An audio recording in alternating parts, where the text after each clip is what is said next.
மகனே, இப்ப வேண்டான்னு நிறைய பேர் உன்னை புறக்கணிச்சிட்டாங்க.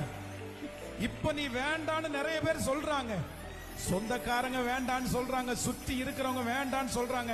ஆனா கர்த்தர் வாக்கு கொடுக்கிறார், இந்த முழங்கால் யுத்த ஜெபத்துக்கு பிற்பாடு ஆண்டவர் உங்களை எப்ராயிமா மாத்துவாரு. நீங்க இருந்தாதான் அந்த பிரச்சனைக்கு முடிவு. நீங்க இருந்தாதான் அந்த பங்கன்ல சந்தோஷம். உங்களை சத்துருக்கு முன்பாக நான் உனக்கு ஒரு பந்தியை ஆயத்தப்படுத்தி உன் தலையை எண்ணெயினால் அபிஷேகம் பண்ணி உன் பாத்திரத்தை நிரம்பி வழிய பண்ணுவேன். நம்புறவங்க கரங்களை தட்டி, முழு பலத்தோடு கரங்களை தட்டி எஸ் எஸ் பிரைஸ். எப்ராயிம யாரும் உதறி தள்ள முடியாது. எப்ராயிம அசட்டை பண்ண முடியாது. வாக்கு கொடுக்கிறாரு, உன்னை வந்து நான்